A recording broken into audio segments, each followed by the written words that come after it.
What's happening, everyone? My name is James Lynch, and this is the Fanatics View Hockey Show. Thank you so much for tuning in. If you guys have any questions, post them in the chat. I'll get to every single one of them during this stream. Appreciate you tuning in. Sorry I'm a little late today. Happens every now and then, but yeah, we got a lot to get into. Let's first go over the scores from last night, and then I'm going to talk about some of the content here on Fanatics View. There's a lot of storylines, a lot of stuff to get into. Of course, we do this show once a week, and there's always things going on, always things happening. So first, first let's get into the scores as I'm stumbling over my words here. And I notice my jerseys are crooked in the back. Got to do something about that, but I won't have time. So let's get to the scores from last night. Have a quick look here. The Avalanche finally getting, well, not finally, but getting a win over the Pittsburgh Penguins. The Penguins have actually been pretty streaky lately, but the Avalanche getting it done on the road. 6-2 is your final. You look at Scott Wedgwood. So that was the big story last week. Might as well get into it. The Avalanche acquiring Mackenzie Blackwood from the San Jose Sharks. So they have completely revamped their entire goaltending this season. They traded Georgiev the other way. Georgiev struggling mightily in Colorado this year. That's something we talked about a bit. And so now they're going with the tandem of Scott Wedgwood and Mackenzie Blackwood. So Wedgwood plays last night. Very good backup. He's backing up Jake Ottinger last year in Dallas. So he gets the win for the Avs. You can see not a busy night for him. Not super busy night anyways, I should say. Just 27 shots, 25 saves. You look at Nathan McKinnon, 4 assists last night. You got to love him if he's in your hockey pool. One of the best players in the world right now. Mikko Rantanen, 3 goals, 2 assists, 5 points on the night. Their top line showed up, and that's really what you need when it comes to taking out teams like Pittsburgh, who now dropped to 12 and 14. Michael Bunting and Cody Glass with goals. Some of their like lesser line guys. But look at this. Sidney Crosby, 2 shots, no points. Evgeny Malkin, 1 assist, also 1 shot on goal. They need a little bit more from their players. And the guy whose jersey I got behind me right here, Tristan Jarry, making 21 saves on 26 shots. So another tough loss for Tristan Jarry there. We'll take a look at the standings in a little bit, but not too surprising to see the Avalanche get the W there. Okay, continuing on, we're going to talk about the Flyers getting it done over the Columbus Blue Jackets. Blue Jackets dropped to under 500. The Flyers over 500. And you look at it there, Eriksson, not that busy on the night, 15 saves on the evening on 18 shots.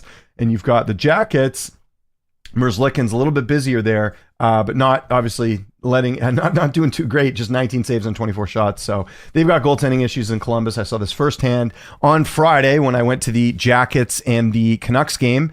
And that was, listen, that second goal last Friday between the Blue Jackets and the Canucks, that was one where it was definitely Merzlikins' fault. He came into the net too early, and Canucks took advantage and got it done. So there we go. So yeah, Flyers, again, big win for them there. The Maple Leafs, this was a great overtime goal if you haven't seen it. Austin Matthews scoring in overtime, defeating the Devils. This is a big win for the Leafs. The Leafs are 17-9-2 now. They're looking great. And you know what it is, honestly, is the goaltending. They finally got capable goaltending, I think, for the first time in a while. Anthony Stolarz, I believe New Jersey is where he's from originally, if I'm not mistaken. So getting the big win there. They said it on the radio this morning. I completely agree. If the Leafs have a mediocre goaltender in net, they're probably not winning this game. They end up winning 2-1. He definitely kept him in this game. And you can't give Austin Matthews numerous breakaways, otherwise he's going to score. He does score in a clutch moment in overtime, getting it done. But yeah, Stolarz has been the real story, one of the best goaltenders in the league. And I wonder if Florida's maybe kicking themselves that they didn't, because I think Stolarz was just a free agent, right? If I'm not mistaken. Let me double check that. Because the way he's playing, like he would have a ton of value. Like imagine Stolarz on Colorado right now, or some of these teams that are really struggling there. So he left as an unrestricted free agent. So good pickup there by the Leafs. He looks legit. Devils fall, but they're still doing fine. 18-10-3 on the season. The other game from last night that we got to talk about, there's so many here. I'm just going to sort of zoom through the rest of these ones. The Hurricanes defeating the Sharks. They were in a bit of trouble early, but ended up coming back. The Kings continuing their win streak, 3-1 over the Islanders. You got the Jets. This was a great game. Jets and Bruins, a lot of physicality in that one. The Bruins losing 8-1. The Bruins now under Joe Sacco have improved a bit, but this was a tough loss for them there. The Jets 21-9 on the season. They're kicking some serious ass after a little bit of a bump in the road last week. The Flames taking out the Predators. The Predators, I think, now have lost like 7 in a row or something. I'm pretty sure by the time we do this show next time that Andrew Burnett will not be the coach of the Predators. I don't know what else you can do at this point. Speaking of bad goaltending, the Lightning losing to the Oilers, that second goal from Vasilevsky, totally the fault of the goaltender. and as a result, the Oilers end up winning 2-1. This is where you need your goaltenders to be not making any mistakes. Oilers take advantage, 2-1, big win there for the Oilers. The Wild beating Utah in overtime, big win for them there. One thing I love doing when it comes to hockey is live betting when good teams are down. So I did get the Wild at plus money yesterday. Utah was up 1-0 early and took advantage of that, got great odds. So that's something fun I like doing. The Blues and the Canucks, and that's actually sort of the theme of today's show. Thatcher Demko returning after his major injury, playing last night. And Demko, I thought, looked outstanding. A couple little things, but overall he played like the old Demko. I don't know if he'll be the old Demko in terms of him being elite, but I think he gave the Canucks capable goaltending. The Blues were all over the Canucks last night. Canucks have just huge issues playing at home. I'm going to see this firsthand next week. I'm going to Utah and going to Vegas to see them on the road. We'll see if they look any different, but man, they have just not performed very well, and letting up those 2 goals in the first period certainly put them behind the ball. They did come back a bit, scoring in the third, but in overtime they fall short. So the Canucks are now 14-8-5 in the season, 5 overtime losses. So yeah, if you're doing the math there, they're just above 500 overall, but they do get points in 5 of those games, which is key for them there. The Blues are in a similar boat. They are 14-13 on the season. Joel Hofer, I've never seen before, played quite decent, making 25 saves, but the Canucks got to get more offense there. Again, you look the other way. Demko, I guess he made about the same amount of saves, but the Canucks should be getting JT Miller back for the Florida game on, I believe it's Thursday. So keep an eye out for that. And then the other game, just one last game, the Panthers taking out the Seattle Kraken. What are the Kraken's record now? Yeah, they're at 500 as well. Panthers 18-9-2 on the year. Barkov getting the goal.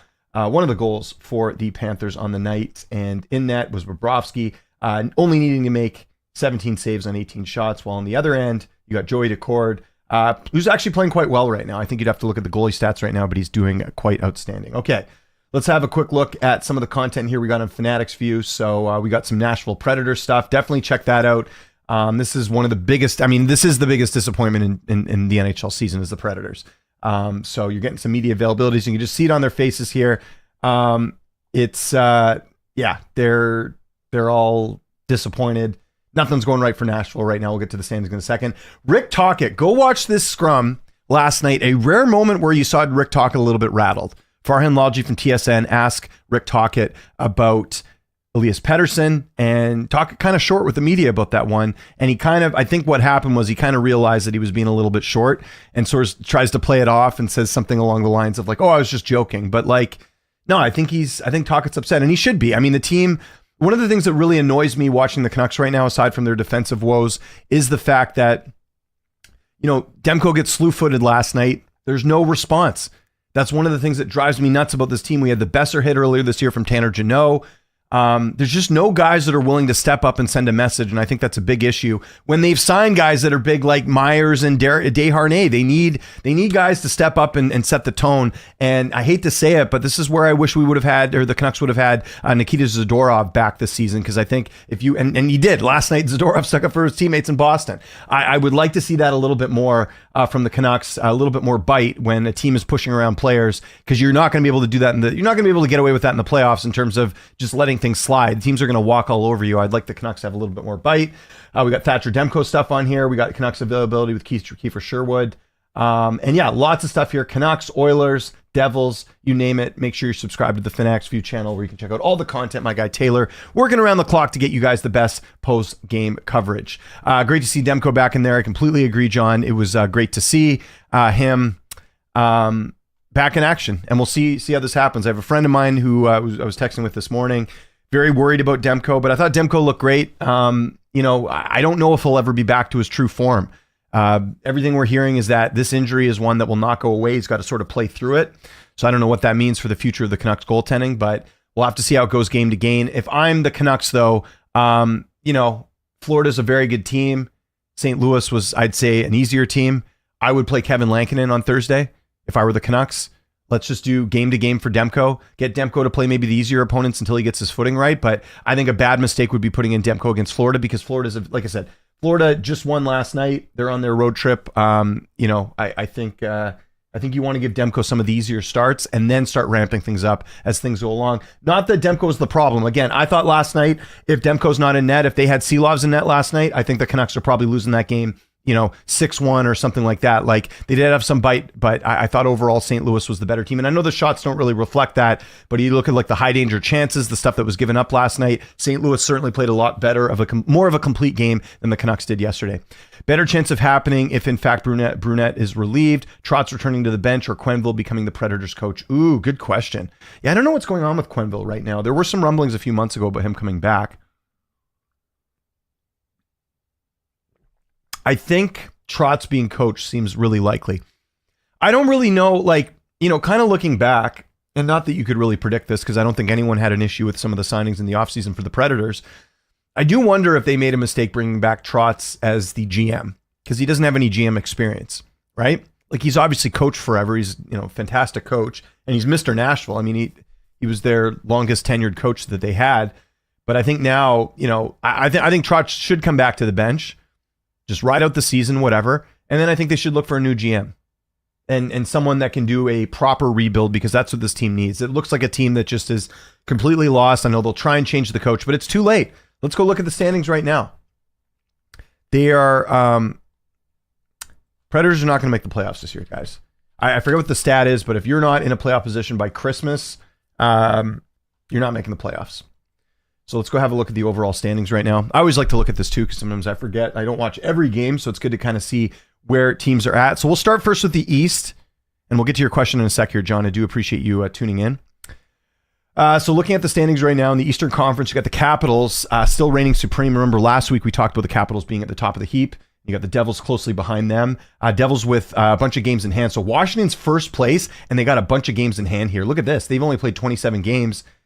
I think Tampa Bay and, the Rangers are in the same boat there. So the Capitals, yeah, pretty incredible what's happening there. And kind of what I heard with the Capitals, because again, this surprised me as well.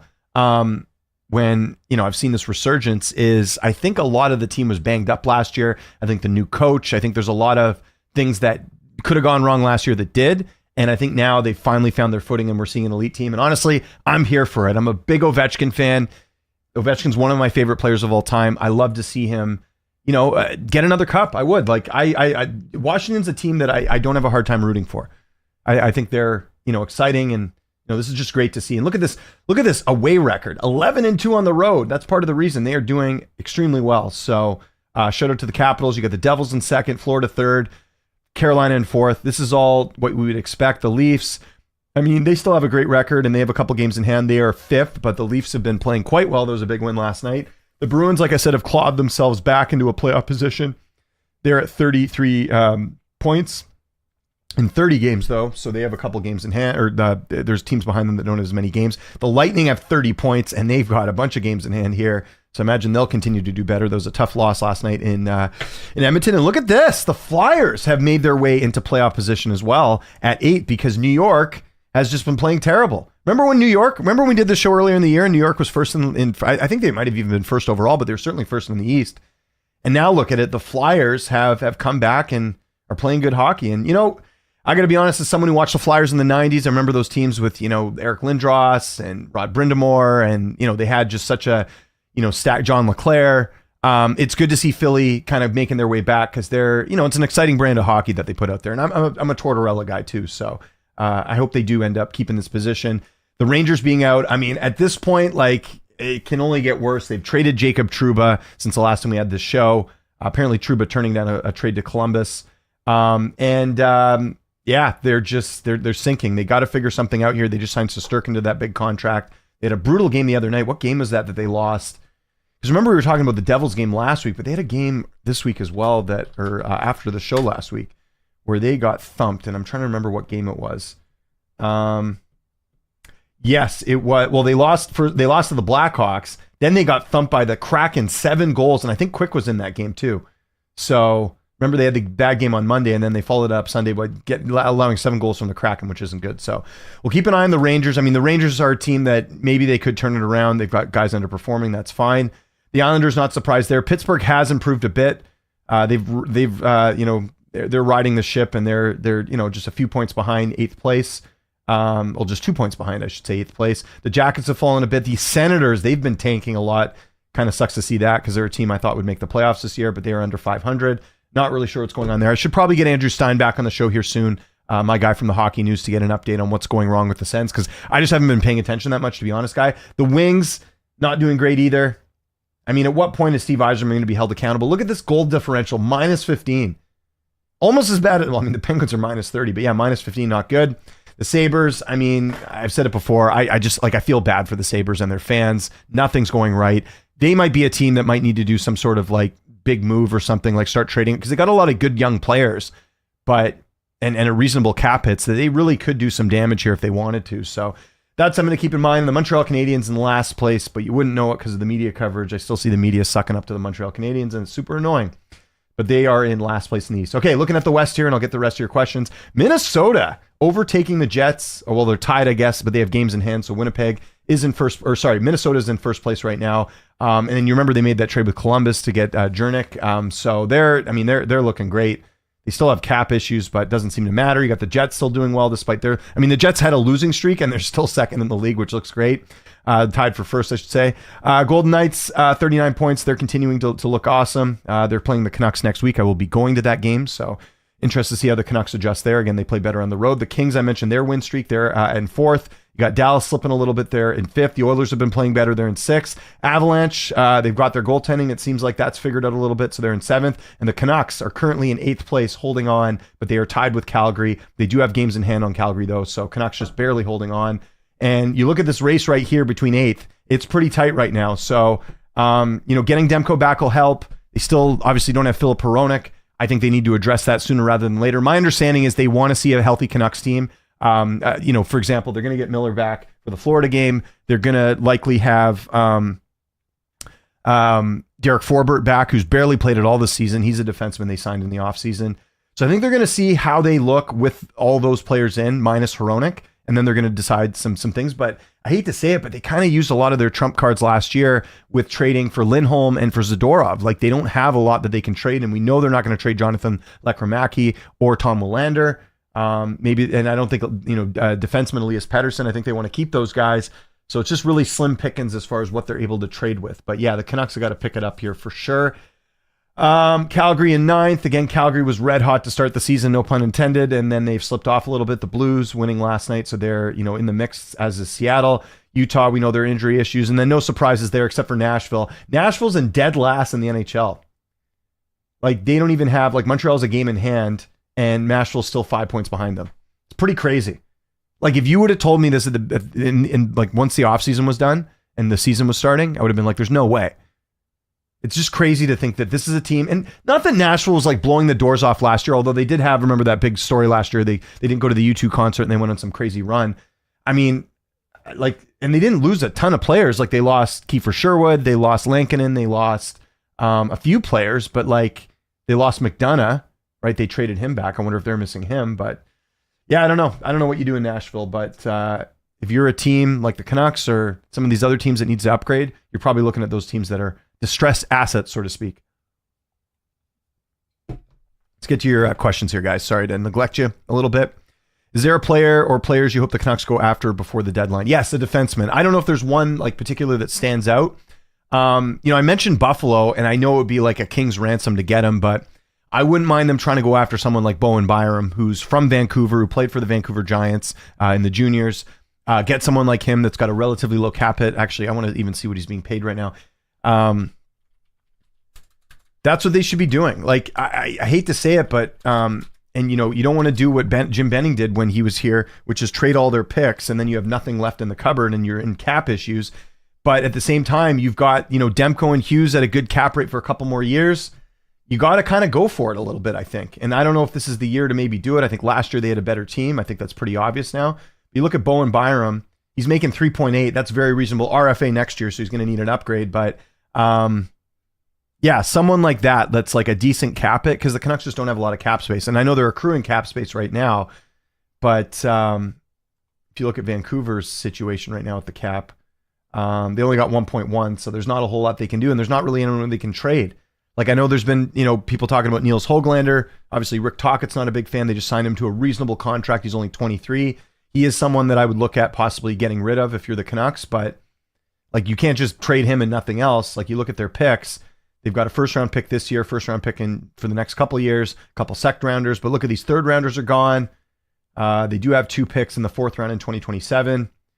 So we'll see what they do. But like I said, I am a firm believer in this management group. I think they've made a few mistakes, but I think overall they've been much better than what Canucks fans have been used to in the past. So that's kind of where I'm looking at all this. So that's my thoughts. What else do we got? Can you see the Preds turning it around like the Oilers did last season? No, I don't. Even if they go on some crazy run, like they're so far behind right now. Like again, not a mathematician by any means, but like they have 20 points. Like even to just make the playoffs, they would need 13 points right now, and they don't have any games in hand. It's going to be tough. I don't know. If I'm the Predators, I'm starting selling assets and just because realistically they could have done this last year. There was talk of them doing that last year because the Preds, let's be honest, they've been in the middle since they went to the finals. They haven't been a team that's really done a whole lot. Like if we go look at their past success, and by the way, it's a great question, John. I'm not saying otherwise, but you go look at this team. How have they done the last couple of years? Let's have a quick look here. Okay, so if you look at what they've done the last couple seasons. So going all the way back to when did they make the finals? Well, yeah, you look at Barry Trotz there, by the way. So yeah, lost in the finals. So that was 2016, 2017. Okay. Since then, lost in round 2, lost in round 1, lost in the qualifying round. That was during the bubble, I believe. Lost in round 1, lost in round 1. They didn't make the playoffs in 2022. And that was the year, wasn't that the year that Saros was injured, I think? No, that was the year before, I think, that Saros was out. It was just like, great, you're playing, I forget who they played, I think it was Vegas or someone. Yeah, I mean, look, this is a definition of a middle of the road team. You're losing in round, they've lost in round 1 4 times. They lost in the qualifying round here. Like, it's not working. Like, I'm a believer in, like, if you're in the middle team, I think you got to look at making drastic changes. As much as like the owners want the revenue and the playoff money, you know, fans want to see a winner, and they don't want to see a team that is just middling and just, you know, doing the bare minimum and not doing a whole lot. And listen, they tried this year. They tried to get Stamkos and Marchessault, and they tried to. I mean, they did get them, but it hasn't worked out. You know, there's something to that for sure, but it's just not working. So they've got to switch things up. I think they should go full rebuild at this point and do that. And you know what? I think there's a lot of teams that are like that need to. Like they're like the Islanders. I mean, not that the Islanders can do much because they're kind of stuck in the middle, but you know, having a look at a team like the Islanders, let's have a quick look here. Like if you're not going far in the playoffs, what are you doing? At least with them, although the last couple seasons tell a bit of a different story. At least with them, they lost, you know, round 3 back in 2021. Lost in round 3. So they've been close, but they didn't make the playoffs in 21-22. They lost in round 1 last year, lost in round 1 this year. They might not make the playoffs this year. So again, same thing, like start selling off assets and trying to rebuild here. And unfortunately, they are not in a good financial position because if you look at the Islanders right now, I don't think they really have any cap space. Could be wrong about that, but unless they have some injuries. But yeah, okay, so they have $8 million, but I think that's because of injuries. Yeah, because they got like Barzell and LTIR and Duclair. So that's, I think, what's allowing them to have cap space. But those are players that are going to come back eventually. So, yeah, I would say rebuild and do what Montreal did because Montreal realized it when they went to the finals. They're like, we're just not a good enough team. And I know it's taken them a while to rebuild, but at least there's more hope for like a Montreal than there is with the Islanders. Capitals' biggest surprise this season, I think Logan Thompson's really helping steadying the team. I would agree. I would definitely agree with that. Is there something wrong with Swayman? Boston has been better overall. By the way, Oliver, I see your question. I'm going to get to it in a sec. Keep the questions coming. Get as many questions as you want, guys. We don't have a ton of people in the chat, so now's your chance to talk some puck with me. Is there something wrong with Swayman? Swayman has not been good this year. Let's go look at the overall goalie stats for the season. I mean, you can't be having games like he had last night for sure. Like, not that the Bruins gave them a ton to talk about, but or a ton to feel positive about. Let's go look at the goaltenders here. I'm pretty sure his numbers aren't good, just from what I've seen. But yeah, if we go look at goals against average, which isn't the be-all, end-all, where's Swayman on this list? I mean, it probably went up last night after eating up 8 goals. But Swayman's 42nd in goals against average. Goals against average is 3.27. Like, that's a nightmare. Right? That's not good. Now, let's look at save percentage. That's the big one. Goals against average. I mean, you could play for San Jose and your goals against average is going to be tough because you're not a good team. But you could be. The save percentage is the big one. Like, are you letting in 8 goals on 20 shots, or are you letting in 8 goals on 40 shots? Let's look at the save percentage. Let's see if he's even better. I'm going to predict right now he's not top 20 right now. Let's see if my prediction is correct. Swayman. He's also 41st. So that's what I mean. Like, yeah. And this is a guy who signed a big contract. Like, this is part of the reason why the Bruins were hesitant, I think, to give him such a big contract, because there just wasn't a lot of sample size there. And you might be in a situation like they had a couple years back with Bobrovsky, where it's like, man, like we put too much into this. So that's why, like, I kind of like the cap, because it really does like in some ways it really does punish teams that like make bad bets. And I think that's like every team has them, right? Like every team has stuff like that. So I don't know what's wrong with them. If he's injured, rest him. And I mean, again, Bruins are in a playoff position right now. I don't know if who's their backup, Korpisalo. I don't know if he's going to be much better, but yeah, those numbers are not good at all. So you're definitely onto something there. Was that the Canucks game last night? Hoglander looked good. I did like that. Was it last game or the game before where we had the against Tampa where he had the breakaway? Or yeah, it might have been last night. I was trying to remember where. Yeah, I've seen some more positive play from him. The problem with Hoglander, unfortunately, is just that his defensive play and then the penalties. Right, like he took that penalty against Columbus, which is something that is not going to help him out. But I just don't think what have we seen with the Canucks over the years? Kuzmenko. Great offensive player, doesn't play defense, gets traded. Daniel Sprong, they signed him in the offseason to like basically nothing. Didn't even last 10 games. Rick Tocchet's like, see you later, you're gone. Hoglander, it seems like he's trending in that direction, and you have to look at like who the Canucks are going to be trading, because they need to figure out exactly what they're going to be doing with, because they need defensive help. They do. Like they're that like, and you knew this was going to happen. If, like, imagine, knock on wood, this doesn't happen, but imagine something happens to Quinn Hughes, the Canucks would not make the playoffs. There's no question about it. Like, he is such an important part of that team, and the teams that rely so heavily on certain players, like, it's not a good way to play hockey, because if an injury or two away, like something could happen. And I think even right now, Hughes is being overplayed right now, and they're not winning. So it's like, it's a tough spot to be in. So I don't know what the solution is. I know you guys asked me earlier, who should the Canucks go after? I don't really know. I did mention like a Bowen Byram, but like I said, you're gonna have to give a king's ransom for that. But yeah, I'm not sure. Like, it's a really tough spot for management to be in right now. Kings are a sneaky good team without Doughty too. That's true. Yeah, didn't see that coming either. Two biggest surprises for me: Nashville as bad as they are, and probably Washington and LA as being as good as they are. I think I'd pick the Kings to miss the playoffs this year. Can you see a world where Canucks deal JT Miller for a big return, or the Rangers are sniffing around? Here's the problem with trading JT Miller, I think. And then we'll get to the other problem that Miller being on the team presents to the team. The biggest problem with trading JT Miller right now, you're not going to get a good return for him for two reasons. Number one, the leave of absence. Who knows what's going on? Apparently Miller's supposed to talk to the media today, I think. So I'll be keeping tabs on that. There's all types of rumblings. Like, okay, well, here's what we can rule out. It's not an injury, because they would have said injury. It's not substance abuse. Otherwise, he would have been in the player assistance program.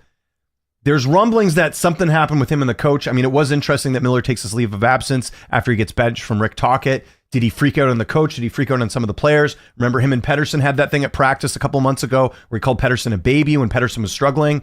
It's no secret that Pettersson and Miller are not buddies, so, and Pettersson's been playing better without him. So I think from that perspective, like, there is, like I could see them getting a good return for Miller, but the thing is, you're not going to get the best return, because people already know there's issues with the Canucks and Miller right now. So like, teams would be aware of that and would want to take advantage of that, if that makes sense. So I'm not ruling it out completely. I think there's a lot of Canucks fans that believe that Miller will not finish his contract 8 years here. It was a pretty big surprise when they signed him over Bo Horvat, although I do think they made the right call. I'm not like, Bo Horvat's a great player, but I don't know, like those years they weren't winning. And, granted, Horvat was on a terrible team then.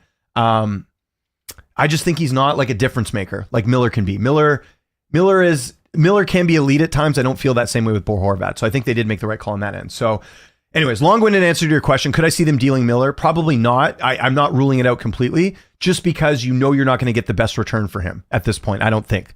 Like what would that even look like if they could do, I know the Rangers wanted him, but then the Rangers like, well, we're not parting with Braden Schneider. Well, then who the hell are you going to give up? Like that doesn't, like I heard Rangers fans talking about Zibanejad. It's like, on what planet do you think that's even a comparable like trade? Like the Canucks aren't going to do that. So, yeah, I don't think they trade him. I think they try and figure out a way that Miller and Pettersson can coexist.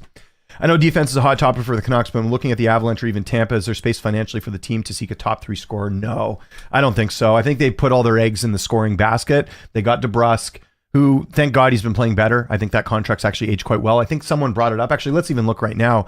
I believe Jake DeBrusk had more points than Jake Getzel last week. I want to see those stats right now. Skaters. Let's look at the Canucks. Let's go have a look. We'll look at this in real time. But yeah, to answer your question, I don't think they're going to look for a big score. The big domino, and we'll talk about that in a sec, is Brock Besser. I'll talk about that in 1 second. But now I've piqued my own interest, and I want to see Vancouver Canucks. Where's Jake DeBrusk? Jake DeBrusk, 22 points. Jake Getzel, 26 points, 26 games played.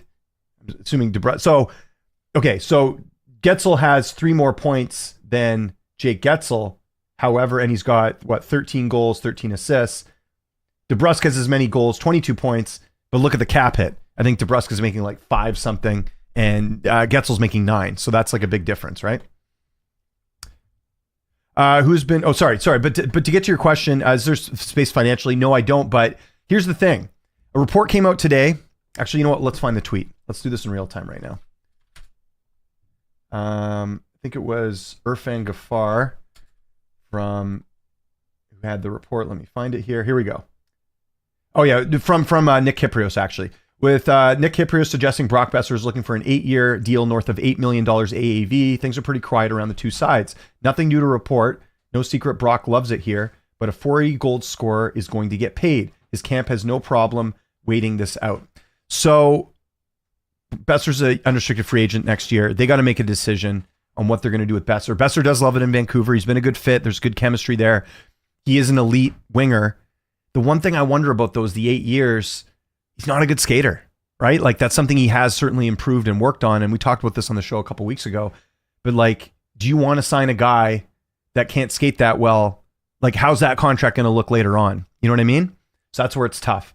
I like Besser. I would love to see him back. He was a difference maker in the playoffs. He's certainly a guy that can put the puck in the net a lot. But I don't know. And that's the thing. If you're not re-signing Besser, you're trading him, and then you're looking at other options. And I do wonder, if you are going to trade a Brock Besser, do you look for a defenseman in return? I'm just saying. So a lot of big decisions here for the Canucks. I mean, it's never it's never a flat line with the Canucks. It's always up and down, right? You've got Demko, you've got this Miller thing, you've got Besser's contract, you got Silov's not playing that well, right, in the minor. Or like I think they put him down in the AHL. We'll see how he plays. There's so many questions around the Canucks right now. And it's really interesting to see what they'll do. Who's been the biggest flash in the pan goalie that you can remember? Jim Carrey, Andrew Hammond, Steve Mason come to mind. Jim Carrey for sure. Jim Carrey won a Vezina, not the actor. Jim Carrey, the goalie for the Capitals. I think he had a cup of coffee in Boston too. He won a Vezina and then just disappeared. Let's go look at Jim Carrey's stats. Remember his nickname was Ace Ventura, the net detective? Do you remember this? People who are in my age bracket know exactly what I'm talking about. Jim Casey. Whoops. Sorry. Not Jim Casey, Jim Carrey. I was thinking of, yeah. So check this out, and he didn't even play that much, right? He only played a couple seasons. He's the definition of a flash in the pan. Look at this: Capitals. 3 seasons with the Capitals. Played a couple seasons with the Bruins. He played for the St. Louis Blues, which I don't even remember. He played 4 games for them. And then he won the Vezina in 95-96. Like, that never happens. That is the definition of a flash in the pan. I don't know what happened. I'd love someone to interview him and figure out what happened. They need to, this is like a case study they need to do for hockey. It's one of the weirdest things. You know who else is a flash in the pan? Speaking of, maybe not a goalie, but remember Jonathan Chichu? Remember him? He was like getting like 100 points or whatever back in the day, and then he tailed off big time. And part of that was who he was playing with in San Jose, but he was a flash in the pan. But if we want to just go specifically goalies, I'm trying to think. There's been so many. But I can't name any right now. I don't know why I can't think. I'm going to do a quick Google search and see if anyone comes up that I'm missing here. NHL goalies that were flash in the pans.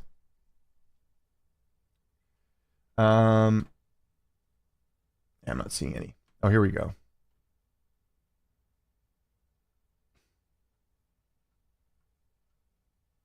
I'm not seeing any goalies.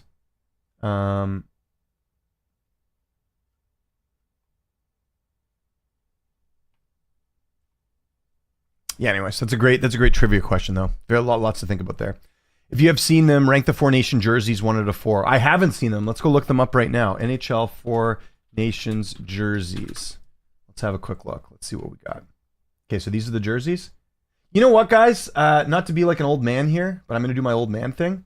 Hold on. Actually, I don't know if those are the official ones. Oh, here are the official ones, I think. Let me just click on the actual Instagram link here. Okay, so these are the jerseys right now. You guys tell me. I want you guys to rank them. We're going 1 to 4. I actually don't mind Canada's. That actually looks kind of cool. I don't mind that. I don't like the ones where they have black in it. Black is not really a Canadian color. Okay. You know what? This might be a controversial take. I'm going to go Canada number 1. I actually really like that logo and what they have on the jersey. That looks cool. I even like how it looks like they didn't go with a full out white. They went with more of like a tan by the looks of it. So there's that.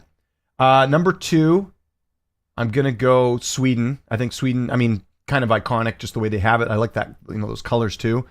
So I'll go 2. I'll go Finland 3. I don't like the USA jersey. Doesn't it just look too plain? What would happen? I guess because they can't use the old logo, but like what happened to the USA hockey logo? I love that logo. Like this logo here, the one they wear at the World Juniors. Why can't they use that one? That looks awesome. Even if they went with something like this, although it wouldn't say hockey on it, but like, yeah, better than just the simple USA, or at least do it like New York Rangers style, where maybe they have the US like going across or something. I don't know. That just doesn't that look kind of boring? It almost looks like the this looks exactly like the Rangers jersey with the Statue of Liberty on it. New York Rangers jersey. Statue of Liberty. These look almost identical, the away ones. Look at that. That's like the same colors, right? Like even if they had, like I wouldn't even mind if they use this logo because you know New York's the center of the universe, right? So maybe they couldn't use logos, but yeah, that just looks too plain to me. I don't know. What do you guys think? You let me know in the comments. Have you heard and do you believe the Tkachuk to Rangers rumor Lafreniere is supposed to be part of the package? I did see that. So one interesting thing I found out was that apparently Brady just had a baby. So, and of course the GM said it's ridiculous and all this stuff, but he also didn't deny it either. I mean, we saw Matthew request a trade out of Canada. I think there's something to it. I do. I think the Rangers probably did sniff around, and that's the type of move they need to make. They need to do like a bold Florida move. Like say what you want about Florida, but that trade with Matthew Tkachuk won them a Stanley Cup. That's what I'm talking about. What we just talked about earlier about mediocre teams, you got to do deals like that. If you can do them, a lot of teams can't because they're cash strapped, but they're the cap space, they're capped out. But those are the exact type of moves they should be doing. Like if you want to make a statement, make a big trade like that. Sometimes they blow up in your face, but if the Rangers got Brady Tkachuk, it doesn't matter what goes back. That's going to make them a better team. Could Kevin Lankinen be used as a trading chip at the deadline in order to shore up the defense offense so long as Demko is trending very well? Yeah, the Lankinen thing's interesting to me because I think if you're, and I've said this before, and by the way, great question here, G-Tech. I was just texting my buddy this morning about this. I think you keep Lankinen. I think you try and find a way, even if that's a couple million a season to be a backup. I just don't think I think it's a very risky thing at this point. Like we know that Lankinen can play well. He's capable of it. He seems to work well in the Canucks system. Like there's no guarantees he's going to play like that for every team. I would try and keep him beyond the season for like a shorter contract, like do like a 3 or 4 year contract because he's not a young guy if he's willing to do it. And because you're going to need some insurance in case something goes bad with Demko. Demko is a liability right now, unfortunately. I hate to say that, but we don't know if this injury is going to end up good or bad. I was just telling my buddy this morning, like I want to see 20 games from Demko, and then we can determine where he's looking, like how he's looking at this point. Because he could never be. There's a possibility he never becomes the goaltender he was before. There's a big possibility about that. So I think Lankinen's a sure thing. He's definitely helped the Canucks win certain games this year. Like, I couldn't imagine if the Canucks went with Silovs and Yuri Patera this year. They'd be one of the worst teams in the league, I think. So to answer your question, if he could be used as a trade chip, I would say yes, but I think they need to know if he wants to be here beyond the season. And if he does, and the contracts work out, then I say don't bother. But yes, absolutely, they could use him as a trade chip. If you're Edmonton, I would be looking at Kevin Lankinen. Like, Stuart Skinner has been playing well as of late. I think he's 3-1 in his last 4 or something, and the numbers have been good. But like, you want him and Calvin Pickard again? Didn't we just watch this last year where the Oilers clearly lost games because of their goaltending? Like, I know people want to talk about how Skinner was in the finals and all that, but like, look at that Canucks game, the game 1 last year where the Canucks were up 5-1, Oilers were up 4-1, and the Canucks came back to win 5-4. A lot of that was Stuart Skinner.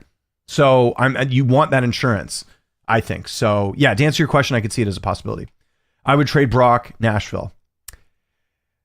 I mean, that's the thing though. Like, what could you get? I mean, you'd have to know that you're getting, I think also the teams would have to know that Brock's going to stay there long term.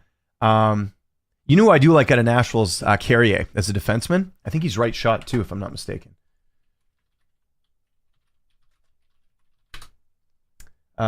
He's 28 and he's right shot.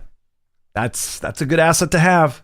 And what's his cap hit right now? I mean, I think he's I'm not saying him straight up for Besser. I mean, the Nashville would have to give up more than that. But yeah, I'd be curious to see what's his cap hit right now. Carey just signed to a new contract, and he's at a nice cap hit. Look at this, 3.7. That would be very good for the Canucks. But yeah, they'd have to get more than that in return. Like, do they have any? I'm trying to even think if they got any like prospects or anything. Is there anyone like outstanding that they could like sweeten the deal with, or maybe a first round pick or something? I don't know. Be interesting. Wow, they're still paying for Kyle Turris. I didn't even know that. And Ryan Johansson. Look at all these buyouts they have. Duchesne they still got for a number of seasons. I forgot about that. Meanwhile, Duchesne's helping out Dallas big time. Yeah. Yeah, it's an interesting possibility. I believe it was a hockey psychology that did a piece of statistics on Besser and Miller playing together. They are exceptionally better when they're on the same line. It's actually jarring. Yeah, that's true. Choo-choo train. There we go. UFC could have done way better in the jerseys. The rest are nice. I agree. Sweden, Canada, Finland for me. Fair enough. Canada should go back to the old Canada Cup jerseys from the 80s. Those, the ones with the Canada on the side, I don't know. I don't like those as much. They look a little messy to me. Canada Cup jersey. These ones? They're okay. I don't know. My favorite one is the one that's behind me right now. That they're okay, but I personally like this one here. I'll move my mic. That jersey there. I like that jersey the best. I like that logo the best. I think there was some reason they couldn't use it because of like a copyright thing. I forget. If you deal Lankinen and Demko goes down, who's even behind Silovs? Last year they had DeSmith at least. Well, that's just it. It would be Yuri Patera. That's who they signed in the offseason from Vegas. You got Tolopilo, who's in the minors. You could grab him. But yeah, they wouldn't have a capable backup. You're exactly right, John. So that's what I mean. You trade Lankinen. Who's going to be Demko's backup? You can't. They would have to go Silovs, but then like Silovs doesn't play good this season. Oilers don't want the Canucks unless it's number 43. Well, that's not true. They took Vasily Podkolzin, which again I will say I think was a mistake by the Canucks trading him, because if you think about it, the reason they traded Podkolzin was because of Daniel Sprong. They got him on a cheap contract, and Sprong had more upside. Sprong only lasts 10 games. Podkolzin was at a cheap cap hit. You could have kept him. You could have worked on him a little bit more. I think the Canucks just lost patience with him. But considering they got like a 4th round pick for him, it's like, man, I think they might have regretted that one. Not that Podkolzin's lighting the world on fire with the Oilers. What's even his stats this season? Like, I don't think they're great, but I do see him in the lineup a lot, and that wasn't the case with Vancouver. Okay, let's look at Podkolzin. So Podkolzin's a +3. He's got 8 points. Not terrible. At least he's not a minus player out there, so he's not a liability on the ice. Look at that. Podkolzin, 8 points. I mean, he's got more points than like Derek Ryan and some of these other guys, right? Travis Dermott. So, yeah. And he's only a couple points behind. I mean, he's tied with Connor Brown and Corey Perry. Like, that's not bad. Nashville will be sellers. You can pick anyone. That's true. We'll see. Last one for me today. Who's your favorite Canuck captain of all time? Marcus Naslund. Yeah, I was a big Naslund guy back in the day. Linden would be considered for sure. We'll never forget what Linden did in '94, but for me, it's Marcus Naslund. That was so much fun. What the Canucks did last year, how good they were. It reminded me of the days of Naslund with Bertuzzi and Brendan Morrison. Like that was some fun hockey to watch back in the '90s. Novak's another good one too. Yeah, good point. Canucks management seems very loyal to their core. After last year, you can't blame them. It became very evident. However, their defense is thin and top four line is currently very shaky. I'm not that worried about the fourth line. You can get fourth line guys, all the time. It's the defense I'm worried about. And I think this whole project of Desharnais, it doesn't seem like it's working out. They need to get more guys. Like, I know they want to get big and physical, but like, you even got a guy like Desharnais who's like not even like, helping out when Demko gets slew-footed last night. Like you need more from those guys. Like if you're not a good defenseman, that's one thing, but if you're not even going to like hit or like be like an impact player out there, then what are you doing? So yeah, I think the Canucks would regret the Desharnais and the Forbort signing. They could have used that money for something else. I do think Zadorov's overpaid, but part of me hopes that Zadorov doesn't work out in Boston and they buy him out or something and the Canucks get him at like a cheap hit, or maybe they can acquire him for a cheap hit. But I did like Zadorov on the Canucks. Just such a huge contract when you see the firepower of game breakers on Colorado, Tampa, Edmonton, and New Jersey. Talking about who? Besser, or who are you talking about? If anything, I would put us in a closet bucket to Carolina or Washington, relying on team systems more than firepower. That's true. Yeah, that's a good point. So we'll see how it sort of unfolds. Okay, guys, let's do a couple more questions. I got to get out of here shortly in about like a couple minutes, but let's get just a few more questions and we'll wrap things up. I will not be here next week because I'm going to be in Utah. I'm going to the Utah Hockey Club game against the Canucks. I got tickets. Wanted to be part of history next week, so I'm going to be watching the Canucks hopefully beat Utah. It's not fun to watch your team on the road lose. It's not very fun. I did that last year in Vegas.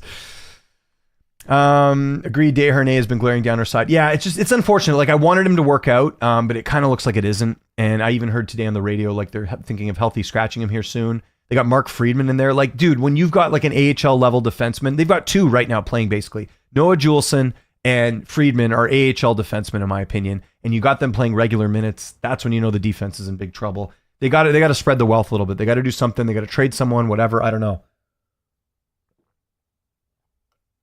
They got to do something there to improve the defense. Hronek aside, like even before Hronek, they've still got issues because even Susie and Myers haven't been playing outstanding this season. They got to figure out something there.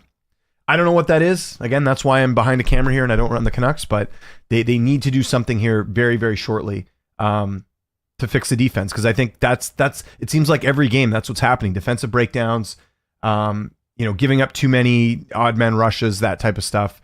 And you can't just expect your goalies to bail you out all the time, right? Like it's a good thing to have is good goaltending. I would rather them have good goaltending than bad goaltending like a lot of teams do, but it's still something they got to figure out. So there we go. All right, guys, going to end the show here. Really appreciate it. If I missed your question, leave it in the comments if you're watching the replay of this. Again, I will not be here next week, which is the 18th. And the week after is the holidays. Maybe I'll do this show Christmas Eve. Maybe I'll do it a different day. Just keep an eye out on the channel. I would like to do this show one more time before the holidays kick in. I am going on vacation, 2 weeks to Saturday. So I'll be away for a bit, but I'll try and get a couple more shows in here if I can, guys. I do enjoy doing this. I love talking to you guys. I really appreciate you tuning in. Make sure you hit that like button, hit the subscribe button, hit that notification bell. My name is James Lynch. Really appreciate you watching. You can follow me on Twitter at Lynch on Sports. That's LYNCH on Sports. Have a great rest of your Wednesday, guys, and I'll talk to you guys soon. Take care.